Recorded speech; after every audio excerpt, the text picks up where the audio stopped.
I didn't find out because someone confessed. I didn't catch them in a hotel room, and I didn't check her phone.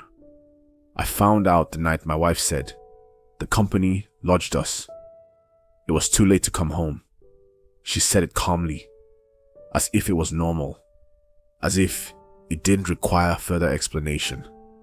I lay awake that night, staring at the ceiling, replaying that sentence over and over again.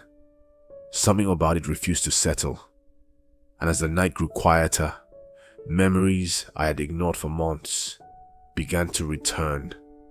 A familiar car, a familiar excuse, and a free ride that had slowly become too convenient.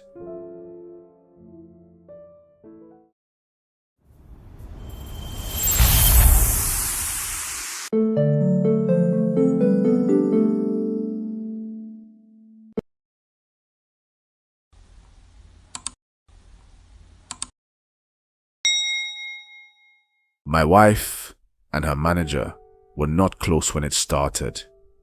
They didn't work in the same unit. They didn't share tasks.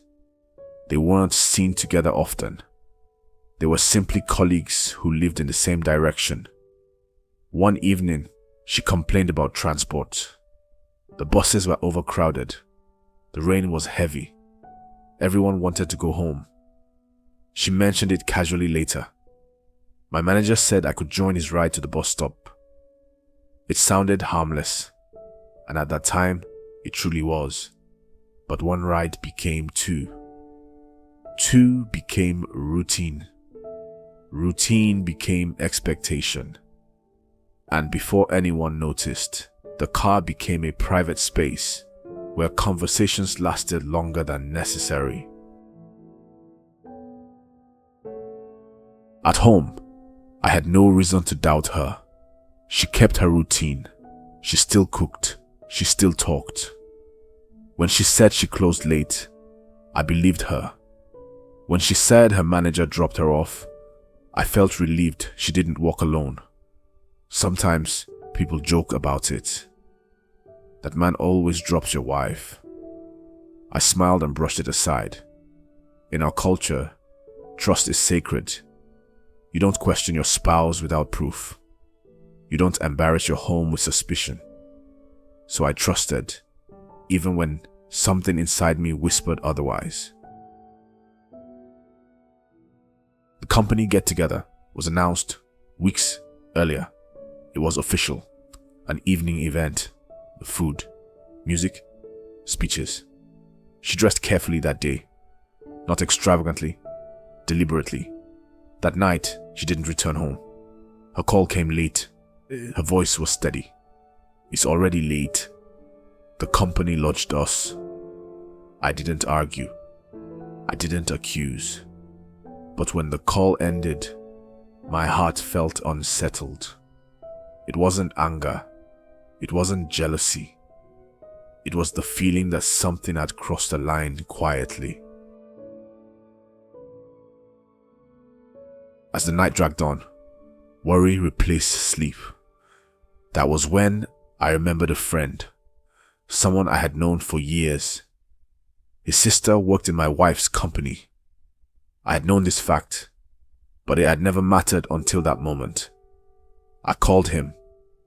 "Bro," I said, "my wife said they had a company get-together and they lodged them." He paused. "My sister is at home," he replied. I told him not to conclude anything yet. I asked him to confirm. He promised to call his sister discreetly. That night felt endless. The next morning, he called me back. The event ended around 10 p.m. No one was lodged. The company arranged transport to drop everyone at their bus stops. Everyone went home, except my wife. She chose to leave with her manager.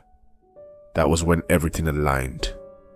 The rides, the silence, the excuses. The truth didn't need shouting. It simply stood there, undeniable. When she returned, I confronted her. I didn't shout. I didn't insult her. I asked questions calmly. She denied it at first. Then she explained too much. Then she contradicted herself. She said I was imagining things. She said it was innocent. But lies carry weight. I warned her firmly. I told her to cut off the man completely. She promised. But something between us had already cracked. Even when she tried to behave, the calls didn't stop. I noticed the silence when the phone rang. I noticed how calls ended abruptly when I entered the room. One day, I picked the call myself. I warned him clearly. I told him she was married. I told him to stay away from my home.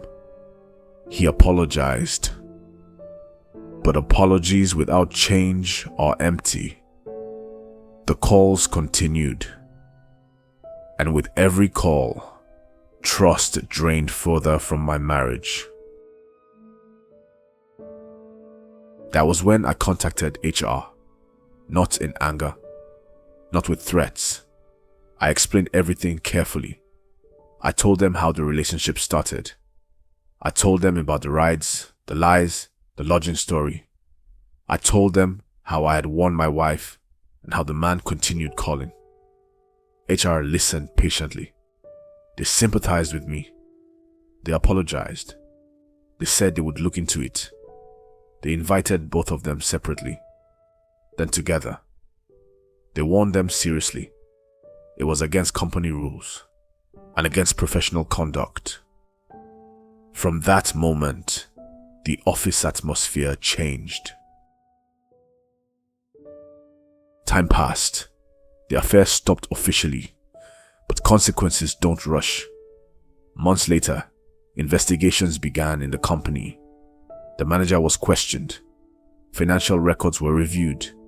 His misconduct, both personal and professional, came to light. He was dismissed. Quietly, my wife wasn't accused of financial wrongdoing, but her name remained associated with his. At home, love had already faded. Not because of the arrest, not because of the office, but because trust had been bleeding long before the truth arrived. Every conversation felt careful. Every silence felt loud. We tried to stay normal. We failed quietly. Suspicion replaced peace. Silence replaced laughter.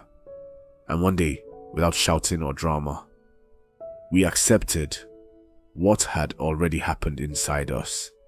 We separated, not loudly, not publicly, but permanently. This story teaches us that familiarity without boundaries is dangerous, especially among married people. It teaches us that marriage is not just about love, but discipline. A married woman sleeping with a married man is not a mistake. It is a decision that carries shame, consequences, and lasting damage. Corporate offices may forgive skill, but they never forget scandal. And HR does not protect emotions. It protects the organization. Cheating does not just break marriages. It breaks trust, identity, and future opportunities. Sometimes, the punishment is not losing your job. It is losing your peace, your home, and the version of life you once had.